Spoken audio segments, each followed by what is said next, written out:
Article 6.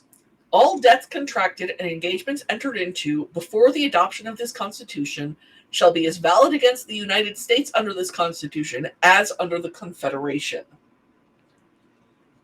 So the states still owed the federal government, and the federal government still owed whoever it owed.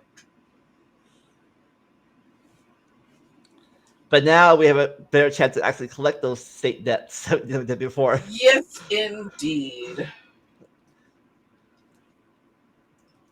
Like, you know the money you owed us from taxes for all those years? Yeah. Now definitely gonna pay it. we're still collecting, guys. Yep. We are not forming a fully new country. This is still the same country that still has the same debts and obligations and still is owed the same money. Yeah. Pay us now, please.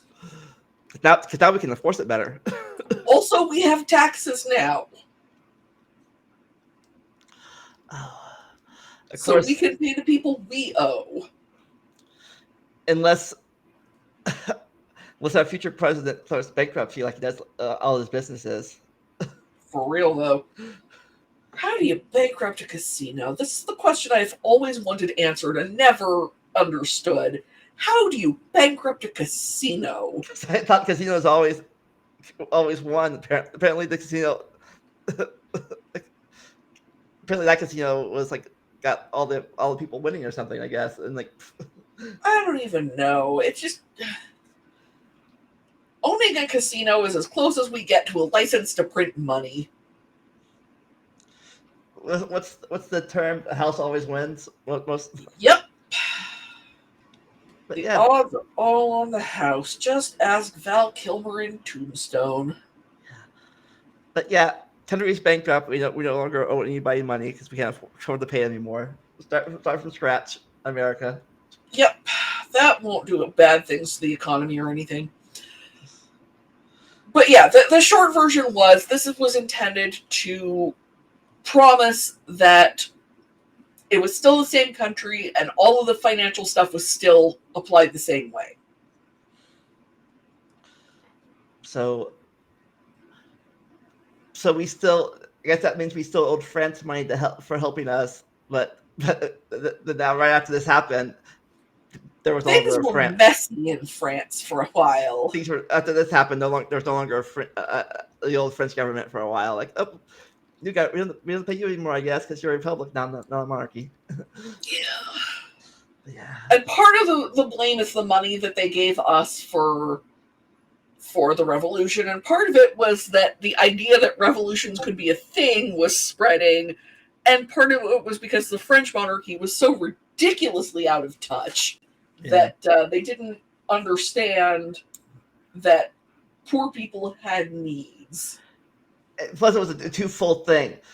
They had just lost the 7-Year War or French War, depending on what you call it, and then they're already in debt, and they're like, hey, let's get revenge on British and they got revenge, but that revenge pushed them over the edge. Yeah, no, there were a lot of factors involved in the French Revolution, but it is certainly true that the American Revolution is partially responsible. It's funny. The French Revolution was caused by the American Revolution. The American Revolution was caused by the American was a result of the 7-Year War because that the debt that we had to pay the British that we get our taxes going. Yeah, though I will say that the American Revolution would have happened sooner or later anyway. It wasn't a sustainable system. Yeah, I thought that would happen, but I wonder what would happen if the 13 colonies had gotten representatives in Parliament. I think eventually we would have gone the way of Canada. Like a Commonwealth? Yeah, and a slow, peaceful transition to first quasi-independence and then proper independence. But yes, because what would happen if we actually had representation? Effective representation. Okay, we're like, okay, here you go. Here's your Parliament Senate. Of course, we would have to sell there, that actually do it. So Yeah. that would be its own issue about. So even if we had representation, it would take a long time to get our vote back and forth. Yes. But yeah, which is part of why it wasn't a sustainable system. Was it's just the distance was too great, and communication was too slow. Yeah. We'll have a House of Commons and a House of Lords and part of the Parliament. Yeah, Probably mainly be Commons. I don't think we had any Lords. Even we did not. the Duke of Pennsylvania, the Duke of Georgia, one Duke for each state, Yeah, and an Earl for each county, and a Baron for each city. I think eventually there probably would have been American nobility, but I don't know. It's hard to say how things would have been different, except that eventually I think we still would have been a separate country. Maybe we would have had a better name.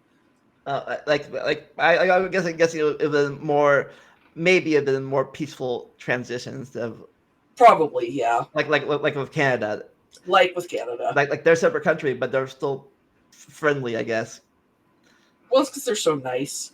And and I think the queen, the king or queen is still on the money in Canada. Yes, indeed.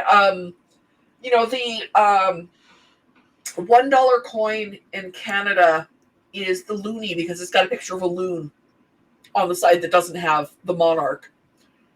And when I used to go to Canada, the $2 coin there is usually called a toonie, but I knew a lot of people who called it a moonie because it's got a polar bear on the back, so it was the queen with a bear behind. I think for a long, I think there was a few years or months at least, maybe years, but the Canadian money was actually worth more than American money for a bit there. It was. Because I have, as I've said, I have several Canadian friends, and they would rub it in.